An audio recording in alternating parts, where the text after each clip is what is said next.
You're listening to a Roddenberry podcast. Mission Log Prodigy, a Roddenberry Star Trek podcast. Supplemental. Action Figures, Wave 1.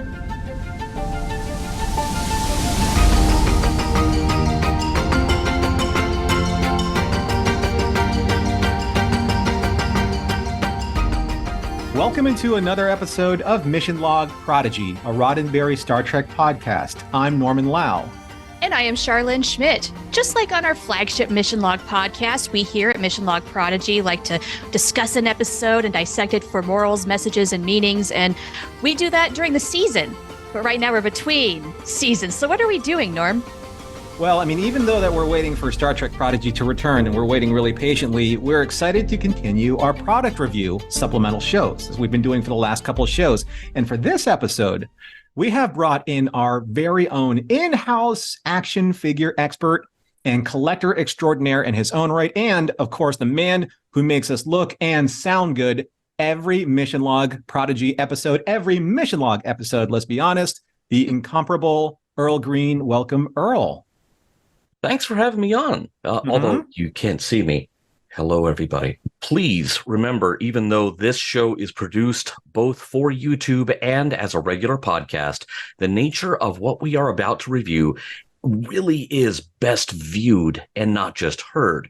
So you will really want to subscribe to the YouTube video content for Mission Log Prodigy on the Roddenberry Entertainment YouTube channel. Absolutely. This is a very special show.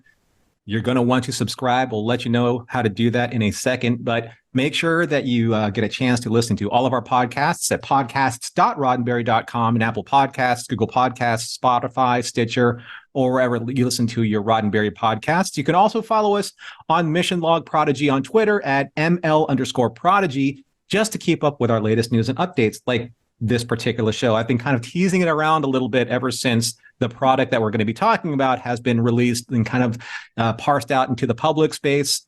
You know what? Enough of all that. Let's just put the pretense aside. Let's get to the moment you've all been waiting for. Let's go. We're talking about our very first official review of the Star Trek Prodigy action figures from Playmates. How excited is this? How excited are we? At last! Very excited. Now, we're going to have something very special for our show. Again, you're going to want to watch the video portion of this, when this show is released. But I'm just going to go into a little storytelling time here, a little history from these action figures from Playmates. Now, this is from the Playmates site. You can Google this and you can find the history as well. But in a press statement released on February 18th of 2022, remember, that's last year. Last year.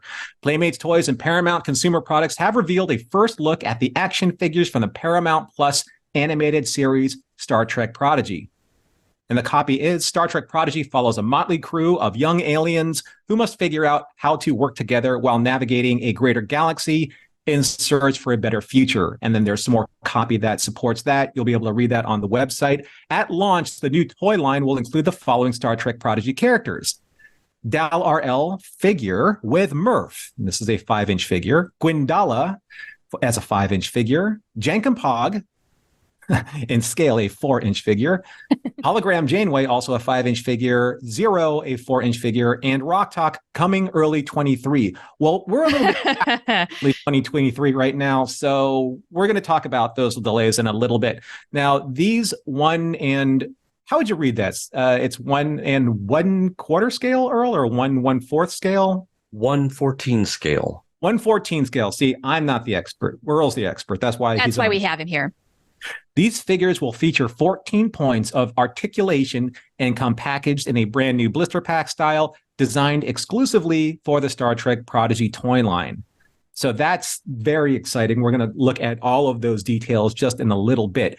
Quote, "We are excited to be bringing Star Trek Prodigy toys and accessories home to families for the first time. This new lineup we are unveiling is highly focused on playability," which is pretty important for an action figure, right? The quote is, "We want kids to take the toys out of the packaging and engage in imaginative play as if they were part of the Star Trek world themselves," unquote, says Carl Aronian, Senior Vice President, Playmate Toys. And we are going to do that very thing in a very little bit. So again, video portion, very important for this show. These action figures will be available at online retailers beginning in October 2022 and on store shelves in spring 2023. New Star Trek Prodigy ships, vehicles, and role-play toys will be available later 2023. So that's the nuts and bolts of when it was originally advertised. We know that that's not necessarily the case. We have talked to the Hagemans about it on other supplemental episodes. We have talked to Aaron Waltke about it also on other supplemental episodes. When we first heard about it, when we first started seeing these advertised, who among us went right to wherever online they were doing pre-orders and pre-ordered for them and have been waiting ever since? Shar, did you start pre-ordering when you saw them? Guess what? I didn't do it right away because it seems so far off. And that kind of bit me because everybody who pre-ordered right away, of course, got theirs first. And so I had to wait around just a little bit longer as everybody was getting their orders. Lesson to everybody. If you know you're going to get a product, just pre-order it and make that demand, and don't do what I did and be a slacker. Okay. Well, you'll get yours eventually. I know that you've probably put in your order for the remaining. Yes. As a matter of fact, I have 2 of the 4 we're going to talk about today. Oh, 2 now. Yes. Originally, before we started recording, you only had 1. That's fantastic. Yes. One arrived yesterday. Now, Earl, I think you and I both we pretty much sprinted as in terms of online purchasing. We sprinted to the Entertainment Earth website and pre-ordered those. I've been waiting since at least a year, at least, right? We've waited a long time. It's been a long road, as I heard someone say, but there were supply chain issues. We were still of course. We're still coming out from under COVID. I mean, it's not a past tense thing yet, unfortunately. And, that affects the manufacturing end, the packaging end, shipping, distribution, everything. So I knew it might be a long haul, except that, toward the end of 22, they were like, okay, we're moving the ship date up to December. We think these are going in December. Oh, nope. Easter. Yeah, that's what the Hagemans told us last year when we did the interview with them. That's what we were hoping for. And then Easter came and went, and I thought, oh my gosh, are we ever going to get them? Lo and behold, just a couple of weeks later, shipping notifications started coming out. Hallelujah. And we started seeing those, and then we started seeing people post just opening and unboxing their figures just to make a display of like these wonderful like mint condition blister packs of the 4 figures that are available. And that's just something that everyone got excited about, and people started making their own fantasy dioramas. And we're going to talk about that in a little bit. But first of all, I wanted to talk about kind of like our history with action figures, with collecting, with being toy enthusiasts. There's someone among the 3 of us, and I'm going to tell you something. It's not either me or Shar, who's literally like one of the most expert toy enthusiasts that I've ever met in my entire life. So I'd like to start this conversation with Earl, because Earl, you've gifted like certainly the Mission Log community with so many of your own memes and so many of your own like photos and dioramas, and of course your own logbook, website with these wonderful representations of how much you love action figures. How did that all start for you? It started with this guy, believe it or not, or one like him. That is an original R2-D2. I think he is from The Empire Strikes Back, but for me, it started in the spring of '78, whenever they first started shipping Star Wars figures. I was kind of a weird shut-in of a kid. And so these things were, for someone like me who had just gotten addicted to science fiction, this was manna from heaven.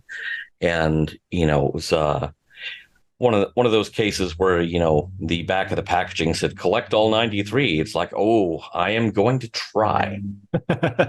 So does his dome still click the way it used to? It clicks a little bit.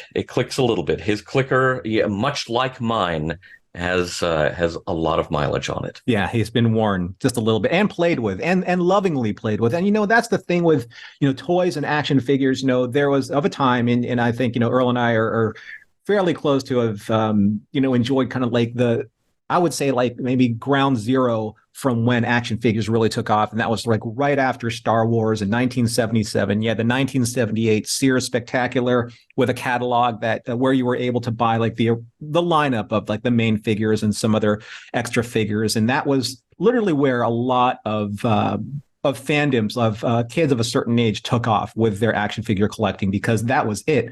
I mean, there were the larger G.I. Joes of the 1960s. There were also kind of like the Mego Star Trek toys in the 1970s, but those figures were larger. They're 12, 13-inch figures.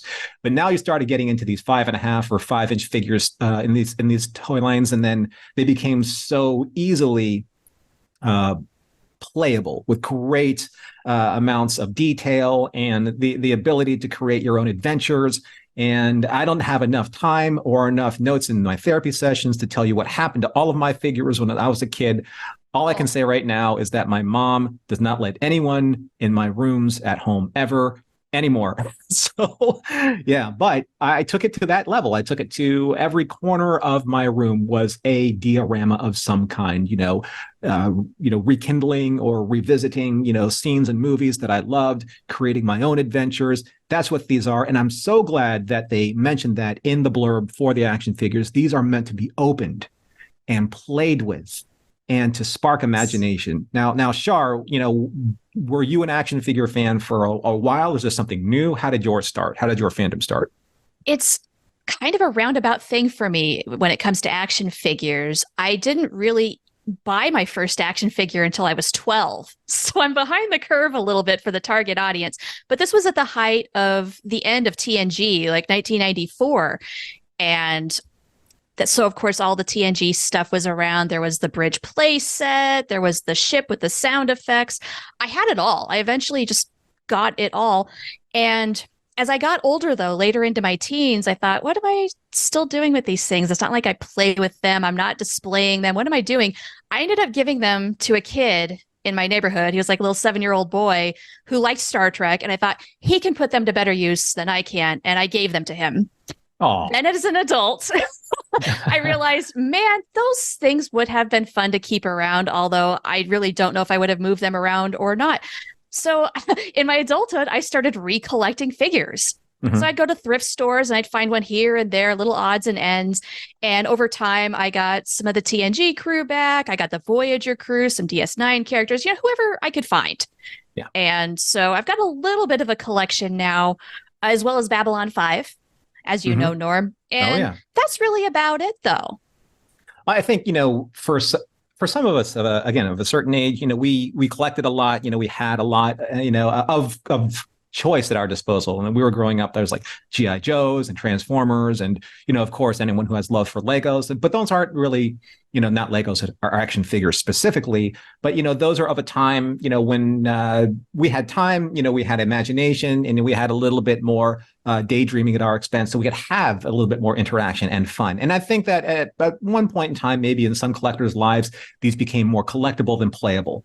And I really do want to stress, for the target audience that these figures were made for, these have incredibly robust quality and production levels. So we're going to talk about the playability and kind of like the endurance test, that the kids are going to be able to put these through. I do want to thank Aaron Waltke for a quote that he gave me about these figures, because I was so excited. I had to message him and say, hey, what do you think? How do you feel?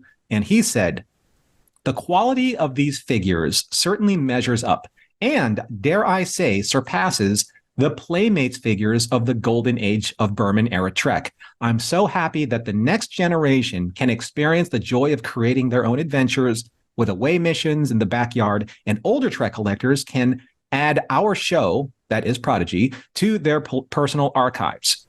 A fan, Russell Myers, recently posted an image of a diorama he built with his young son of Dal sitting in the captain's chair of the Enterprise D playset, surrounded by the figurines of the legacy cast from past Trek shows, in a recreation of the episode of Prodigy I wrote, quote unquote, Kobayashi. The photo warmed my heart and made me so proud to play a small part in that young cadet's journey. And that's thank you, Aaron, for that. And Shar, I had to read that because that's almost exactly what you did maybe for this 7-year-old fan, giving that person the chance to be able to create their own fantasies and dreams and bring their action figures, into their reality and create that mindset for them. That's what action figures can do. Yeah. Yeah. Yeah. It's a good exercise in imagination. You can write and play out your own stories. Action figures are a little more than toys, in my opinion. They can be a thought exercise, and that's really good, Absolutely. Especially when you're a kid. Now, Also, if you haven't seen that social media image of the play set, the diorama that Aaron mentioned, oh my gosh, check that out. It's very cute. I think when I interviewed Aaron and when I interviewed the Hagemans, separately, what they really were excited about were seeing like their creations, their ideas, like coming to life in these 3D forms, so that they can do what we're talking about. Because there are, admittedly, all three of them are huge action figure toy collectors. That's just something of their past that maybe was one of the reasons why they got into kind of like the animation field in the first place, because it very much goes hand in hand. Animated properties and shows, and then turning into toy figures and be able to like extend the line like into the home, and have, again, their fans, create these fantasies that extend past the TV screen or the movie screen or what have you. But that's one part, of the fun of action figures. But we also have collectors that are listening and people that are a little interested in more maybe in kind of like the logistics, the nitty gritty, the details. So our expert extraordinaire, Earl, is going to talk a little bit about kind of the packaging and what people can expect, when they find these figures from a collectability standpoint, maybe. Well, the packaging is, first off, it's fantastic. I love it. End of review. But it's, it's got this interesting asymmetrical thing going on. And, for those people, and I am a big fan of letting toys out to breathe. I'm getting ready to move, so I have my place broken down. But normally behind me, what I have is a wall of figures still in the packages. Okay, here's the secret. There's usually a twin brother or sister or whatever of that character sitting loose on a shelf among its brethren, because you're supposed to let them out to play. But if you insist on keeping it in the package, you have very good visibility from all angles on this blister pack. And one thing that I actually felt it before I saw it. I'm not sure if I can really make it clear to see on the side here. Right there, is perfect. Embossed Yeah. the Protostar Delta. That is so extra. They did not have to do that. Mm-hmm. It's such a nice touch. But it's just, emblematic of the attention to detail that they have put into all of these. And you can see most of the accessories inside. On the back, you have kind of a little data point on the character or characters. This is Dal, and Dal comes with Murph. So you have kind of like two biographies there. It doesn't give away too much. I think they expected these to ship a lot sooner than they did. And so they kind of kept the bios safe for the first half of season 1. That's fair to say. Yeah. If you read into those data cards, they have characters' bios up to a point. And I shared this with Shar and Earl offline. I think that Dal probably comes with the best accessory possible for these action figures, and that's Murph himself. Right? How can you not love a Murph? Come on. Now, there's a code on the back that was very clear to see right next to hologram Janeway's portrait. And Shar, you dug into that a little bit. Can you tell us a little bit more about that? Sure. I had to see what was behind the QR code because it says for parents only. And I thought, but these are supposed to be for kids. What are you hiding? So I had to take the QR code, scan it, and what it does, I'll just tell you, it takes you to the Playmates website. So kids, don't go off buying things without your parent or guardian's permission, but this is essentially like a showcase of what Playmates offers with its Star Trek lines. There's other figures, there's some promos that you can look through, but more importantly for our audience and Prodigy fans is there's a whole section just for Prodigy. There's a little rundown of the characters, but what I found most exciting about this whole thing is there's little hints of what we might be able to expect for other Prodigy merchandise in the future. Ooh, and that's yes, you hinted to it earlier. Okay, all right. So if you want to, scan that code and find out for yourself what might be in the works. I'm excited. We're going to have a little bit of speculation on that later, but for the package, both Shar and Earl, that you hit it right on the head. It's great, colorful. You can see very clearly what they would look like from both an online and then of course a retail shopping perspective, because these are blister packs. You can see they do come with the standard pegboard hook, and they're very colorful. They're super dynamic, and of course they come. That you can see kind of like the Star Trek Prodigy palette from across the room very easily. Lots of bright purples and blues and kind of like that fiery red, like in the corner, very indicative of what you would see on screen. I think that just from a packaging standpoint, it does a great job at kind of communicating the Nickelodeon feel and also kind of like the Paramount Plus feel at the same time. Now, the figures that were missing from this assortment that were originally advertised in February of 2022 were missing Hologram, Janeway, and Rock Talk. And it's our speculation that Rock is going to come in probably a larger sized blister pack, which means it's going to have different tooling. It's going to have a little bit more plastic. She herself is probably going to have a lot more plastic since they are 1-to-1 in scale at this 1/14th scale size. So we're thinking that she may be part of kind of like just a secondary line of larger scale packaged items because production wise, it takes a little bit more time and effort and a little bit more cost when it comes to that. But you know what? I think we're ready. I think that we have primed the audience. We've certainly primed ourselves into doing what we want to do. And that is tear these suckers open, right? It's Prodigy Christmas. It really is. And that's the beauty of action figures. You can give somebody an action figure anytime, any day of the week or year, and then they open it up and it feels like it's either birthday or Christmas or some kind of like special occasion, because all of a sudden it has this great power of just kind of making everything okay. The day seems incredible again. It's like Christmas in July or Saturday morning cartoons, just something of that nature. And who doesn't love opening an action figure? So here's where the video portion, it really comes into play. People, if you're listening to this in the audio version, you're going to want to watch the video version. We're all going to open up one action figure at a time. Let's start with you, Shar. I think Earl and I have had the luxury of pre-opening some just to study the packaging. We're going to open the ones that we've chosen here on the video, but I really want you to get into yours because I know you're excited about her, and let's get opening some toys. Oh, she's been staring me down all weekend. I have my Gwendala. She's who I'm going to open up. So let's do this. Let's open it.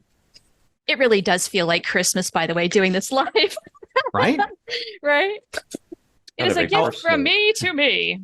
Now, our Shar and Earl, let's start with you first. Are you the kind of person that gingerly opens a package to preserve any of the, the packaging, the artwork, or anything like that? Or is it just Tasmanian devil, turn everything to confetti time? Somewhere in between. Somewhere in between? Okay. Yeah, okay. I mean, it's, I wasn't careful about opening it up, but that's okay. And there is a card on the back here. Okay. And this is a code for the Supernova game, if you have that. So nice little tie-in there.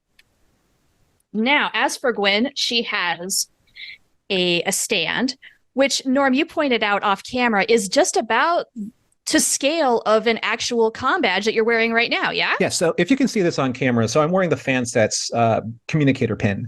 And right next to it, I just put the stand for the Prodigy action figures, and they are very, very close, if not literally 1-to-1 of each other. So I think that's a great detail. I think that's great for the, for the collectors to have. But at the same time, though, I know you maybe haven't tried this yet with Gwendala, but for the figures that I have pre-opened just to study some of the packaging, their balance is incredible, and they have points of articulation like in their legs and in their ankles. So you can pose them in a way where you don't really need the stands, because some, like Earl, like some expert, diorama builders, they don't use stands. They put characters in positions where they're a little bit more organic, telling a static story, but at the same time, though, don't need the stands. But if you want to use them, very thematic. Now, describe to us, Shar, like, how is she just in terms of her sculpt accuracy? Do you feel kind of like the energy of the character that's built into, the a 3D recreation of a 2D character? Yeah. Oh, this is really good. The coloring is perfect. Her face especially has a lot of detail. Her eyes are absolutely on point. This is definitely Gwen. She's got the little details in her hair. And there's a nice little spot for her accessories. What does she come with? She comes with 3, looks like. One looks a little batleth shaped. Oh, okay. And this is her heirloom that turns into these weapons or defensive. Right. Also, pieces. kind of like a little sword. We've seen that on screen. And then this, I'm assuming a shield. Yeah, I think we've seen her do a shield with that. So would you mind taking Gwendala and getting her a little bit closer to the camera so we can see some of that detail you're talking about? Let's see if we can do that with there we go. Screen. Yeah, see, she looks pretty good. Yeah. Very accurate. And I do feel the Gwen energy. Like the look on her face is not like it's a neutral expression, but it is very much Gwen, if that makes any sense. Well, the eyes, I'm glad you mentioned the eyes, because we've mentioned this before in other shows that there's a specific attention paid to the quality and the expressiveness of their eyes, not just Gwen's, but Dowell's, all the characters. And that comes through, right, in the figure. Gwen dropped her shield. Oh, well, Gwen, you're usually better than that. That's funny. You dropped it and Earl picked it up right on camera. Hey, thank you, Earl. It fell through a wormhole. So there's it's live Gwen. Earl's holding up like that. It's very interesting that they made it a Batleth-esque kind of sword weapon. And then that's the heirloom weapon, of course, what she uses when she was fighting the crew, kind of like at the end of the like 3rd or 4th episode, I think. So very signature of the heirloom weapon that the diviner gave her for specific reasons of still, which I don't think we've learned about. Color-wise, though, it looks fantastic, very vibrant. Her skin tone as the Banu-Kat looks really on point.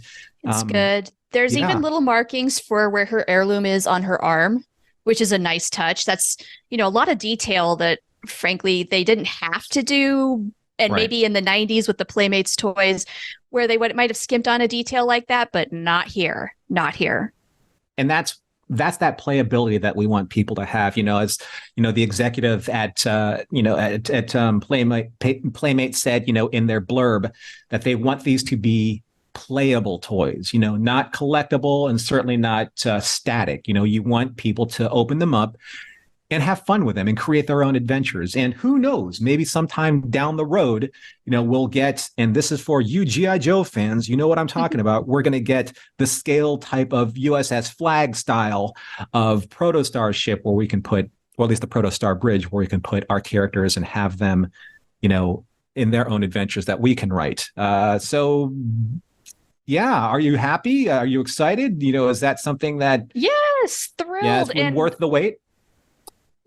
For as long as we did have to wait, yes, it is still worth the wait. Now that they're here and you can have fun with them, you can do, I'm probably going to have mine hanging around my desk for a little while, especially as everybody arrives. I have Jankum Pog as well. Yay. He's not been open yet. He arrived yesterday, and I just got notification that Dal, Murph, and Zero are on their way. So as they all arrive, I'm going to have them have little adventures climbing my desk. Murph, I might have him eat some of my food if I'm eating at my desk, see how that goes. Right. We're just going to have some little adventures and see what happens. And that's the entire point, to keep that Prodigy spirit alive and well in the off seasons. We can create our own adventures, kind of like the way the video game Supernova has done for a lot of fans, just giving us that space where we can take like our mental adventures, put them into the spirit of these avatars that are action figures, and continue that journey until the next set of episodes comes like later this year. So I'm stoked that that Gwen turned out so well. All right, so Earl, are you ready? Oh yeah. For who are you going to open and why? And because of I'm probably Murph. How did you guess? No, I'm Just definitely going to open Dal and Murph. Now, obviously, I have opened some others and, did that so I could provide a little bit of extra coverage over here in my little window. But Dal and Murph, I am a Murph fan through and through.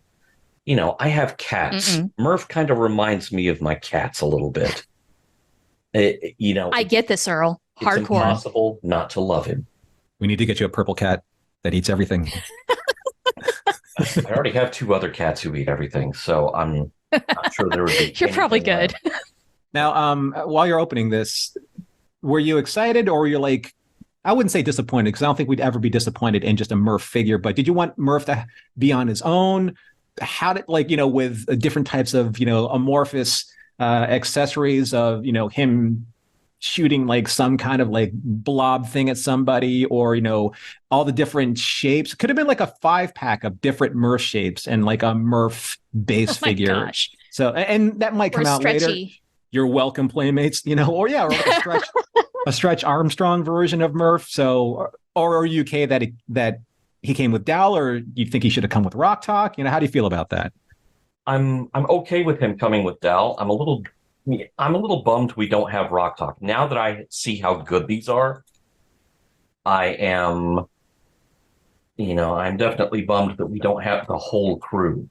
Now that I see how good they are, it's It's that's how a collector opens it instead of that was so pro. I'm sorry. Oh there is a method to my madness. There is a reason I did that, and I will show you that shortly. But okay, first, let me figure out where the tie downs are because everyone's got limbs tied down or they're kind of sticky. Yeah.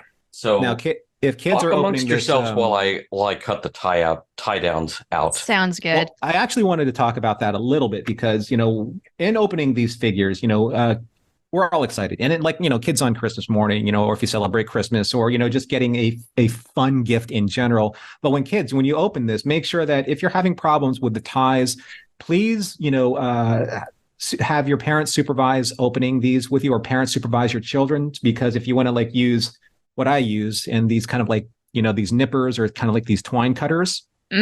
They're sharp. You don't want to damage your figure, but at the same time, though, you want to be able to snip those plastic pieces so that you're not pulling on those. Those things can leave indentations in your fingers. We want to make sure that you're safely, extracting the figure from the plastic so that you have a fun time with them, not lose accessories, and don't worry about leaving little bits of plastic flying across the room that you won't see, or that, one of your cats might eat or Murph might eat. You never know. Well, Murph will be okay, but your cats, we don't know. So that's a good precaution. Yeah, we don't want any of that. So be very careful, like Earl, so you can have fun and tear it open like Char. You can be careful like Earl, but at the same time, though, make sure that when you see the blister pack, you take a look at it as, let me see if I can get that in focus, as many of the accessories as you can, so that, they're accounted for as you're opening the action figures, so that they're not sprayed across the room. And right, no flying action figures, not without some control. Right, don't do that to yourselves. I'm telling you, it is heartbreak in the making, losing accessories for your action figures. Okay, Earl, so what do we have here? What are we looking at? The Murphing has begun. Yes. Free. I remember, Norm, you telling me that you had discovered that Murph had some indentations because of the tie downs. I think mine may have escaped that. Good. Oh, good. It's very smooth. He's also out of focus, but he's an amorphous blob, so that's okay. Right. The camera just can't keep up with him. That's all. I love the silhouette that he projects. It's like a purple peep, like those Easter peeps with just a little black eye. Oh my gosh. Yes. Again, you're welcome, Playmates, or ever anyone who wants to create candy. Now look at that. And there's Dal. Dal is great. I was so impressed with the detail on Gwen. This is fantastic. Yeah, just look at his boots. He has boots. He has his little fanny pack. It's a separate piece. It rotates around his waist. It rotates around his waist. Oh, cool. I'm. I haven't seen this yet. Let me get him on his stand. Wow. See how What it a nice jiggles? touch. And So I'm going to see if we can get some detail on his face. Oh, that looks great. yeah, it's a fantastic paint application. And that is something that has come such a long way in my lifetime of collecting action figures. Because, not to knock my old Kenner friends, I'm there. Star I'm Wars there. franchise. It was what it was. They did what they could, and they also had very little lead time.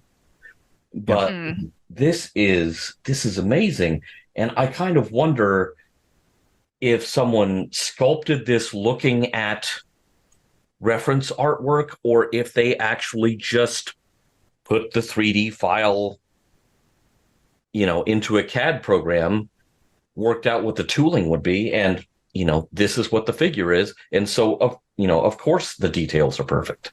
Yeah, and that is a great point, and those are at kind of like getting CADs for like starships and maybe handing those over to, say, Eagle Moss or whoever's going to be producing the next wave of starships. I mean, you literally have the most screen accurate detail of a wireframe that you can build a 3D print for these toys or action figures or what have you. So there we go. In scale. Oh no. Oh no. We hit some turbulence. Oh no. Oh Even man. more turbulence. And yet Murph is perfectly fine. That's Murph for you. He is. They're arguing. Usually. Dal and Gwen are arguing, and Murph's just kind of there. Yeah. He's not really sure what to do because hologram Janeway is offline, and normally she'd be the one to interject right now with some guidance, but problems. So I'm not gonna open the next figure because they already opened, but a couple things that I want to talk about regarding Zero. Okay, so the Zero figure, I think they are incredibly well built. They took that looks cool. The blister pack protected Zero's antenna from getting any damage to it. You can see here that Zero has a full body, just as Zero does, like in the show, all the way down to their legs. But here's the one thing, and I didn't even read, as I am usually wont to do.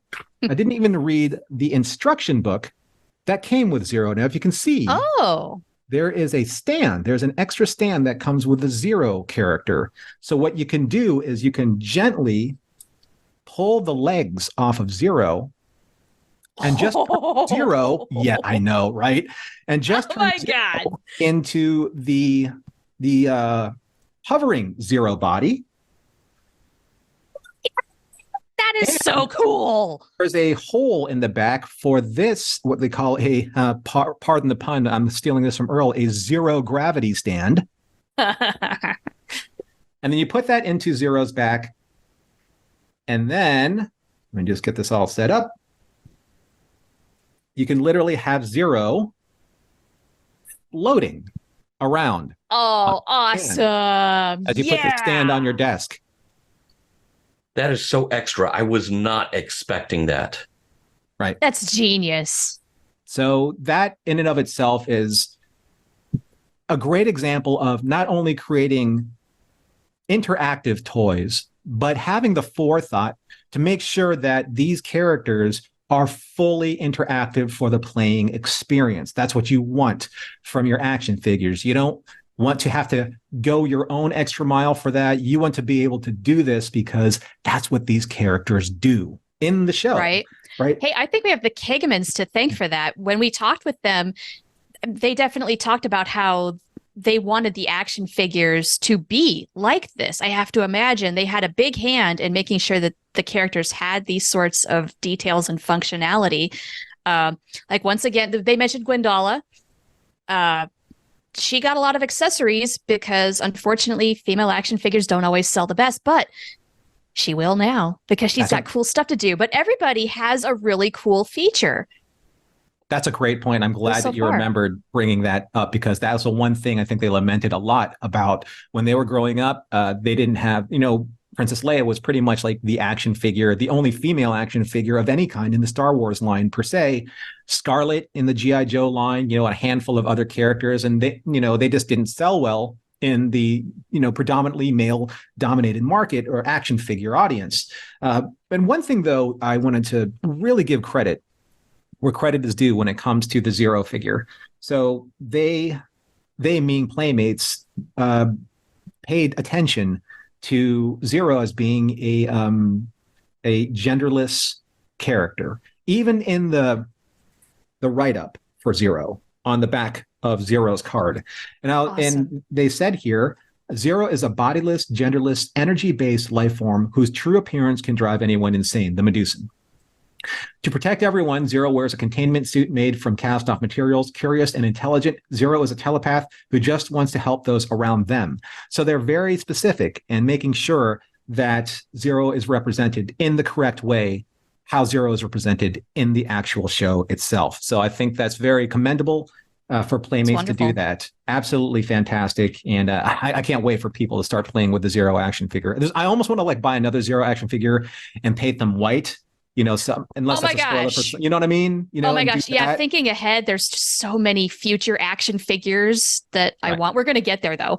So people, if you want to see these toy lines continue, buy them, buy a lot of them, save them for yourself, buy one to stock, buy one to rock, give them to your friends. I'm telling you, you want to keep this going on. All right. So we talked about Dal, we talked about Gwyn, we talked about Zero. So the fourth in the lineup for these toys is Jankum. Now, let's see. I'm not nearly as good as Earl opening this up, and probably more excited than Char. So it's all right. I set the bar low.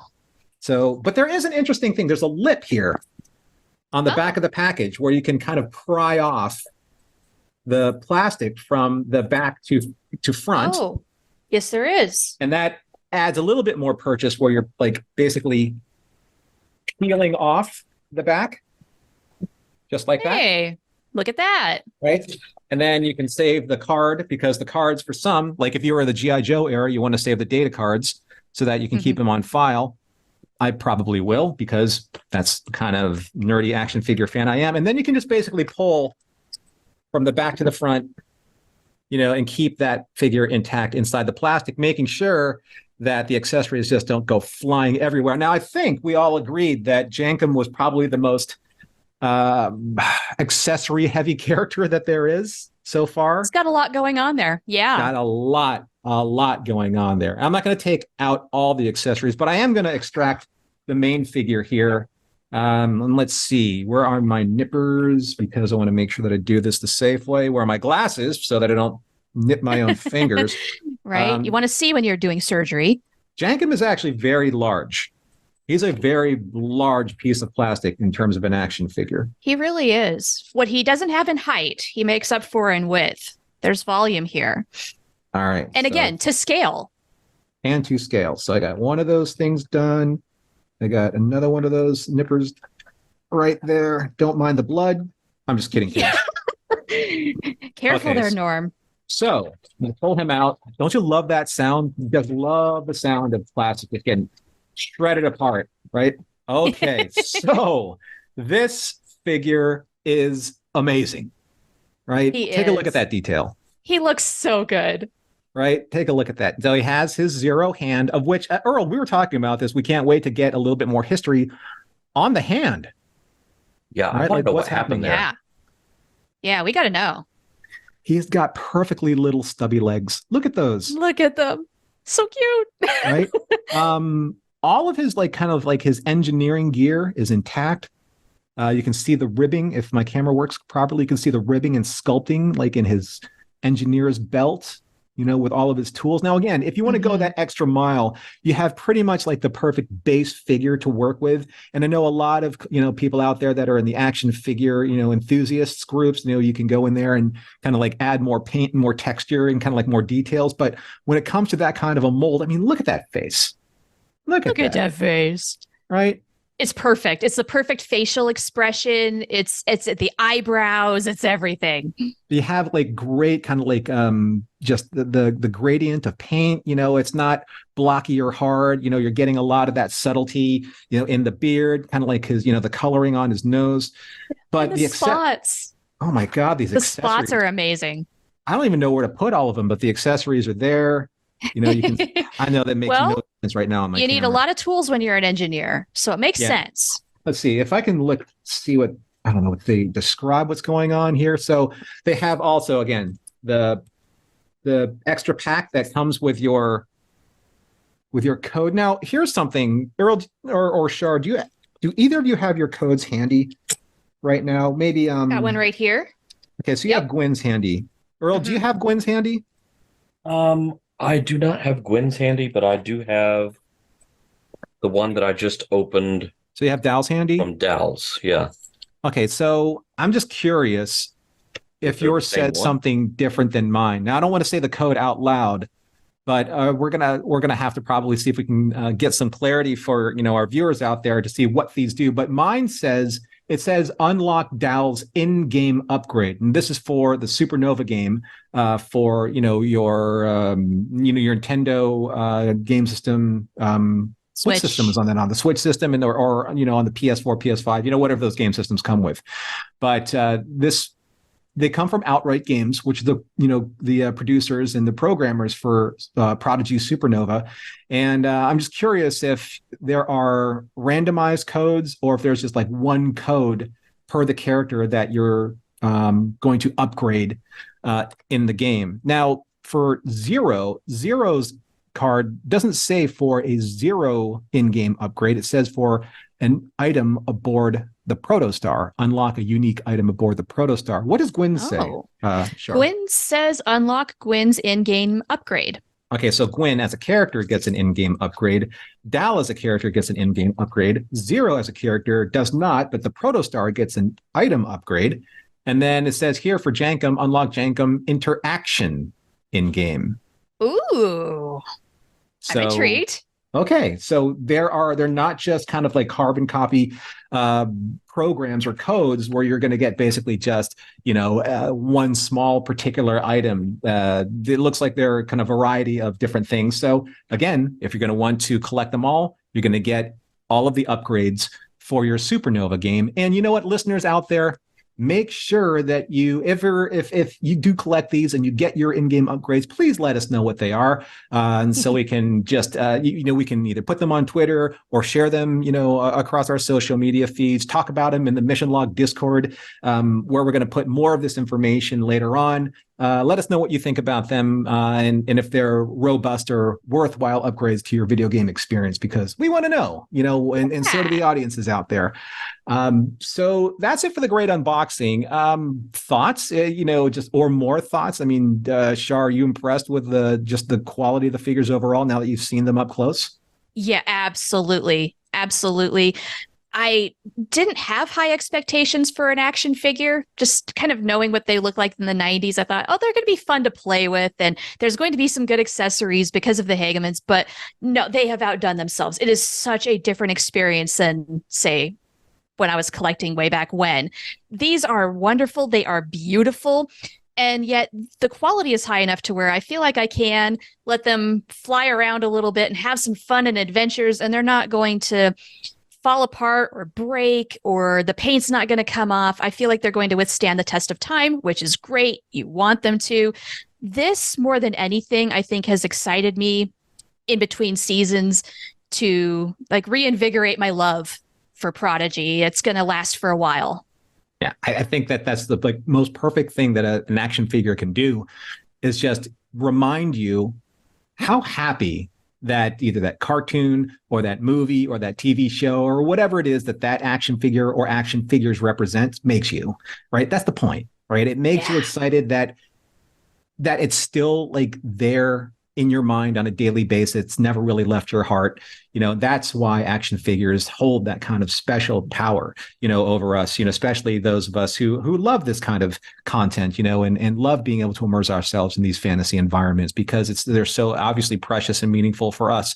So let's talk a little bit about the figures that were advertised for release and what we have not yet received, at least in terms of a pre-order. Although Hologram Janeway is up for pre-order, you can find her online. Rock Talk, I don't think yet is up for pre-order, but based solely on the quality of what you've seen and what we've opened up, how excited are we for Rock Talk? Oh, Very. can't wait. Yeah. Although, you know what? Hologram Janeway is going to be great. And if she does not come with a holographic coffee cup, that's going to be a huge drop in the ball. I'm just saying, Playmates, if you don't have that going right now, you better do it quick.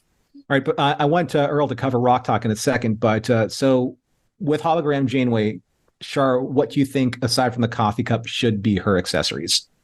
Ooh, good question. I'm wondering if maybe like a little hollow chip. But that would be a teeny piece, but that has a lot of meaning in the show. So that could be really sad, but it could be really great. Doesn't she also have I'm wondering if they would ever make a version of her that looks just kind of like say, like the holograms in Star Wars, like an Emperor style hologram, or maybe she comes later on as the Goth Janeway figure, hologram Goth Janeway. You know what figure I'm talking about. That would be a good one. Yeah. Yeah. Definitely a coffee cup. Let's see. I don't know what else she would come with, but maybe some sort of protostar accessory of some sort. We'll see. Control We'll panel, see. maybe, so she can work on the bridge. Fans out there, let us know. Let us know what you would like to see with hologram Janeway. Ideas. Yeah. ML_Prodigy. Exactly. And Earl, for Rock, what are your predictions? Well, since we've kind of spotted some signs that these were expected to ship and arrive a lot earlier, I remember I was kind of thinking, oh, it would be neat if Rock came with Toddler Murph. But if she's already in the production pipeline, maybe a tricorder or some kind of science tool, or maybe a second Murph that, you can like put on her shoulder or something. That would be cool. That would be cute. Like a more moldable Murph. Yeah, or one that's specifically, just kind of clicks onto her shoulder. Right. Something in scale to Rock, maybe. No, I know what it should be. The glitter snooch. Yeah, we do want glitter snooch. Or glitter smooch. Said it wrong. and maybe later on we'll get like glitter smooches or sparkle sea huggers, that kind of fun stuff, right? Oh my God. Good point though, Earl, because these, again, you're right, they were slated.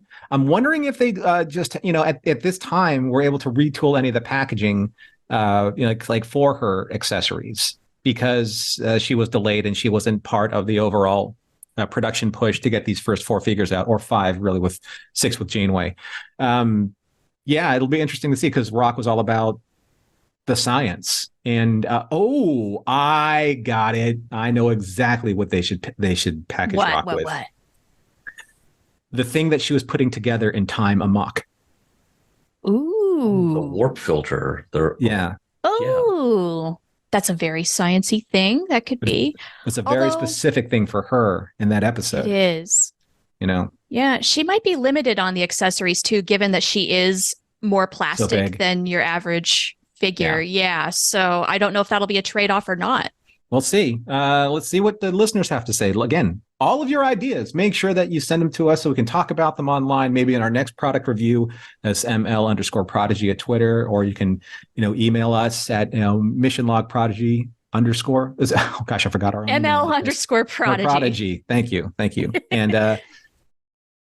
And then there was missionlog-prodigy at roddenberry.com. Okay, is our email address. Let's see. Okay, so what characters then in the next wave do you want to see most? I mean, aside from the 2 that we talked about, they were supposed to be wave 1. They weren't wave 1. We'll get over it. We'll get them soon enough. We know they're coming. Right. But how about the next wave? Let's talk about, say, a wave 2, if we're so fortunate. I think we got to have some bad guys. Do we not? I think so. We've got to have a diviner. We've got to have some dreadnought. I would love to see Ensign Essentia, maybe.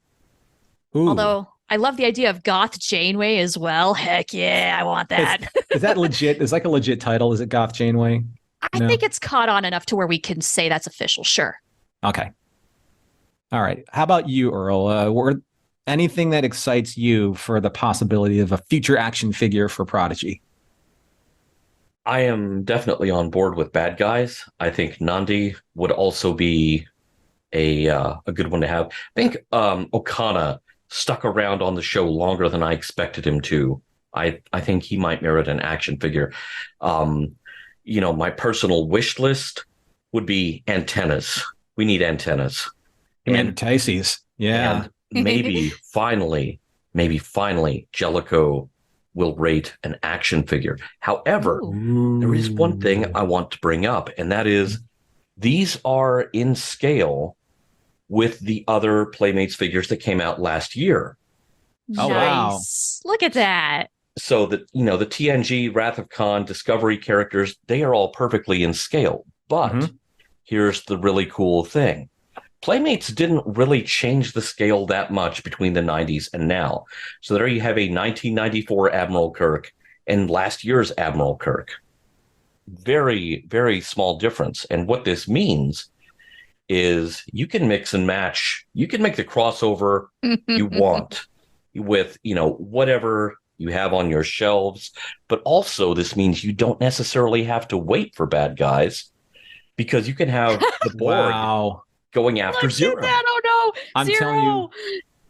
telling you, people, if you're not watching the video version of this right now, well done, Earl. You really should be. Earl, you might have to forward me some of those stills so I can put those on Twitter and advertise maybe one or two teasers. So good. Oh my gosh. Oh, crossover. Oh, come on now. That's amazing. Oh no. And since we had the zero gravity stand, I was obliged. Of course. To do this. Okay, this is beyond adorable. Right? This is the power of action figures. I'm telling you. It is. Oh, look at that. Nice. Would you title this one Ready Player Zero or Zero Player One? Ready Player Zero. That one really works for me. I love that. Gwendolyn's like, no, left, right. I goes, Zero's like, I got this. Jenkin's getting impatient, waiting his turn. Jenkin's back there. Jenkin Pog has a pattern to try on level 3. Hurry up.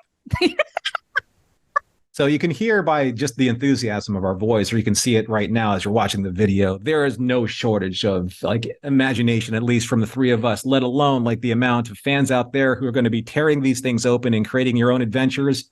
That's what action figures do. And that, again, I know that for some, you're looking at these and you're like, well, those are just kids' toys. Yes, they are. And they always have been, right? But the point is that there's that inner kid in all of us. That's what speaks to us. That's why these speak to us so specifically, because it allows us to be kids again. It gives us permission to be that age again. Yeah, right? To be happy. We're kids at heart. Exactly. And I think, I don't want to speak for anyone else here. You can share your thoughts right after this, but this is why I think Prodigy is so important, because it allows us to be able to, again, it gives us the legitimate permission of being this kind of a show for us older fans to tap into the same feelings that the younger fans are feeling at the same time, because we were them once, right? We're still here. We're still in this fandom, but we were them once. And we want to be them again, because that's why we're still here in the fandom, because we had fun with it. We loved it. Am I right? Am I wrong? No, you're right on track. It's a shared experience this way too. Kids and adults alike, we can all have fun with this. And since Prodigy has had a goal of this being a shared family experience, longtime fans, adult fans, kid fans, we're all in this together. Just have some fun, guys. It's great. Yeah. Any last words, Earl, before we wrap up the show? I am excited for what the future might bring from this line. I'm excited about the role-playing toys because, I personally have, a whole rack of phasers from the previous Playmates lines. However, I would really like for them to roll out a tricorder alongside the phaser. Mm-hmm. Let's glorify some science and not just shooting at things. I know it's all made up, and I know every sci-fi fan loves their little bit of pew, pew, pew. I include myself in that. But they're doing such a good job with emphasizing science and rationality as much of a tool as a phaser in anyone's belt on this show, especially with Rock Talk. And I mean, they've even turned Dr. Erin Mack into a character on the show, which is cool. Right. We need her action figure. I was just Yes, gonna say. we need the Dr. Erin Mack action figure. And Yes, that's a really good point, Earl. I, as a dad myself, I would be much more inclined to, get the kids a tricorder, get a tricorder and a phaser than, just a weapon, especially in this day and age. Yeah, agreed. So I can't wait to see like what the future toys are going to bring us, and not just action figures, but just like the accessories, our kind of accessories, and that that see-through Murph backpack that looks like Murph has eaten our own iPads and cell phones and wallets and change. That translucent backpack. Yeah, that really. I'll needs wear to be it a thing. everywhere. Yeah. He can swallow all of my stuff as long as he burps it back up. Whoever's making this stuff, John Van Sitters, if you need ideas, we're here for you. And so is the community. And that being said, Shar, I think that wraps it up. So, oh, man. Time to say we have to close up the for now. show. We do. Oh, this has been too much fun. Mission Log Prodigy is produced by Roddenberry Entertainment. Production and technical direction and action figures by the fantastic and talented Earl Green. Our website and your opportunity to comment and connect with us is at missionlogpodcast.com. And if you want to support Mission Log directly and share your action figure photos with us on our Discord, go to patreon.com/missionlog, and we definitely want to see them. So thank you, everybody, for taking the time to be with us. And even though we're in between seasons, rest assured, Shar, Earl, and I are working on plans to bring you more fantastic content between now and then. Prodigy Season 2 will be here before we know it, and please make sure you subscribe to us here on the Roddenberry YouTube Entertainment channel on YouTube, and then also make sure you listen to us on your podcasts.roddenberry.com or wherever you find your Roddenberry podcasts. And make sure you please like, share, and subscribe to us here on YouTube so you can be notified for all of these upcoming Prodigy coverage videos and all of these supplementals. So thank you for listening. Go buy some action figures, go have some fun, go boldly, and go fast.